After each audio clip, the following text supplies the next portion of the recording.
Good evening, everyone, and thank you for tuning in. I'm Mary Weather. You've heard the whispers on Moose Street for weeks, and tonight we can confirm that the rumors are true. Diana Prince, more commonly known as Wonder Woman, has taken up residency in Mooseville. Yeah, you know, I thought, why the hell not?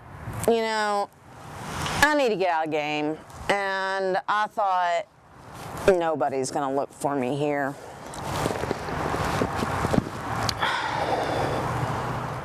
Though she was tight-lipped about her reasons for wanting to retire, Wonder Woman did say that she's been inactive from both the Justice League and Female Furies for quite some time. Zeus, you know, 70s were all right, you know, pretty cool, but then the 80s, just too much. You know, I haven't touched my lasso since Sonny Bono was elected mayor of Palm Springs. When was that? 88?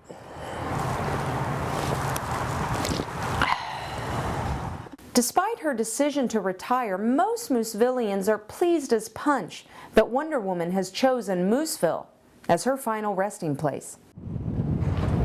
Well, you know, she don't look like she does in them comic books and lunch pails and stuff, but I bet when push comes to shove, she could really kick some ass.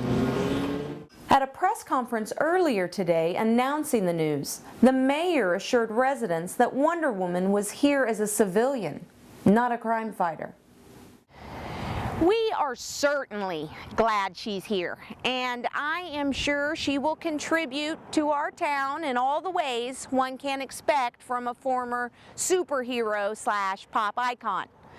But I assure you, we will leave the crime fighting to our own superheroes, Woody Shackles and the Mooseville Police Department. Yes, they do a bang-up job keeping our street safe, and they do it without an invisible jet. You know, out in the open, exposed. For those who think Wonder Woman will be available for autographs and public appearances, be warned. She says she wants privacy, and she's serious about protecting it. You know, don't come knocking on my door, you know. Don't tap me on the shoulder in line at the liquor store. I'll pay my taxes, but that's it. Unless you're one of those Girl Scouts and you got some of those cookies. Yeah, roll the dice. But for everybody else, no favors. You know, now that I'm thinking about it, why am I even talking to you? You know, get out of here. Go. Turn it off. And when we come back, we'll take a look at weather. And later, Cindy Scoops travels to the end of the rainbow. And what she found there is not what you'd expect. Stay tuned. Portions of this broadcast are brought to you in part by The Dojo, reminding you that it's never too late to learn how to kick some butt. Good news for baseball fans. Spring training has begun. And for the Mooseville High Bees, it looks like this year they're getting their stinger back. Cindy Scoops has the story. Just days after junior pitcher Tosh Instinger went down with a torn rotator cuff, the loss to the Catnip County Cougars at last year's annual qualifier seemed like an unjust way to end an otherwise victorious season. Yeah, we had the lead and we're like 1 out away from victory, and then, you know, I threw that curve like I'd thrown 100 times before, and it wrenched and then snapped, and that was it. Game over, brah. After a surgery and some intense therapy, Instingers, now a senior, says he's ready to carry the Bees all the way next season. Yeah, I was robbed last year, and now it's payback time. I mean, like, thunderbolts are gonna shoot from my arm, and I will fulfill my destiny of being crowned county champ. Yeah, man! Now, Carl Couch, the Bees coach, says despite Instinger's eagerness, they're easing him back into practice slowly. He looks good, strong good, but the last thing we want to do is re-injure that arm. Now, this goes beyond county championships. We got to look out for that kid's future. Well, he could very well go all the way. Rookie league, maybe even Class A ball. Pioneer League's been calling, so, it's about him right now, not us. Now the Bees will kick off their spring season with a doubleheader against the Elkton Longhorns April 14th. But coaches say it's still too early to tell if Instinger will play in those games. For MNN, reporting from Tyler Riley Field, I'm Cindy Scoops. The Mooseville High Athletic Department says the Bees' spring schedule will be available in just a few weeks. And now, a look at weather. MNN Weather with Mooseville's most trusted meteorologist, Mary Weather. Well, the weather's been calming down across the country lately with the warmer temperatures finally reaching the south. Now, over the next couple of weeks, that warmth is going to rise, and it's going to wrap the north up like a blanket, and thus put an end to what many have called the worst winter since last winter. Closer to home, the temperatures have been warmer than usual, with little bursts of heat waves we experienced last week. Today, we barely missed the 60s, closing out at 59 in Mooseville, 58 out in Pinterest, 57 in Instagram, 56 in YouTube and Vimeo County, and the folks out in Blogger Holler got a 55 today. Now, what was once snow and rain has been replaced by wind. Wind with a double side of wind, as most of you know, especially those of you working on the roads out in Instagram and Blogger Holler. Today, the wind whipped through town out of the northwest at 25 to 35 miles per hour, and boy, that can whip some butter. Tomorrow it won't be as warm, but it also won't be so cloudy.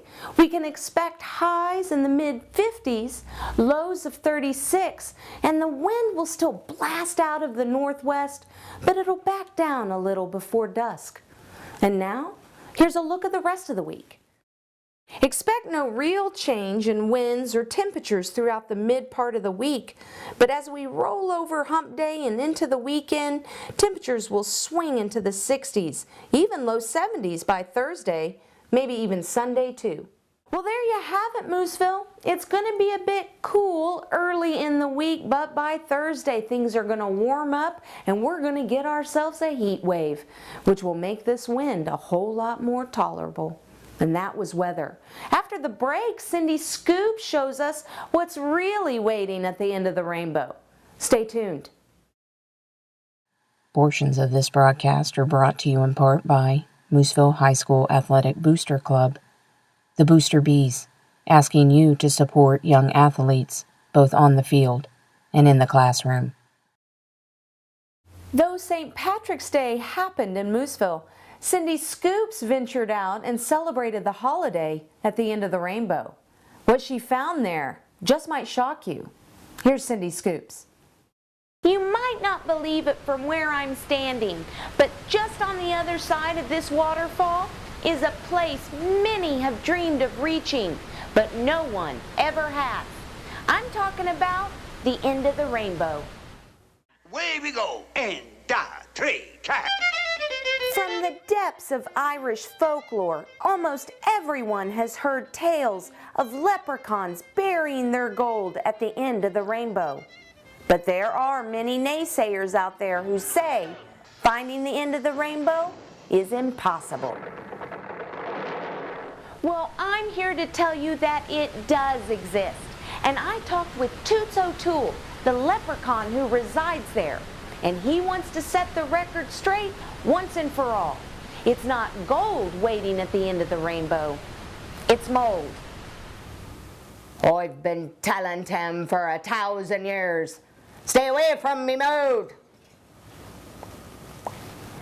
Now, I just happened to stumble across this treasure while on a morning hike, and I have to say, with this waterfall, it's no wonder that O'Toole's warnings have gotten lost in translation. Aye, lassie, 'tis damp and cold, and yonder beyond the fold, the land belongs to a man, 32 years old. Now, O'Toole says he doesn't mind having visitors, but he is concerned about public safety. He says those who come to the end of the rainbow are at risk of getting sick. To mold would take hold and burrow into your soul. This mold is bold, it's a burdensome load. O'Toole has posted signs warning trespassers of the risks, but he says some people just aren't listening. Consider yourself told, stay away from me mold. 'Tis treasure can't be sold. Heed me warning, 'tis better than gold. Wise words from a wise man. Excuse me. Reporting from the end of the rainbow for MNN. I'm Cindy Scoops. For everyone at MNN, thank you for watching. I'm Mary Weather, and I'll see you next time.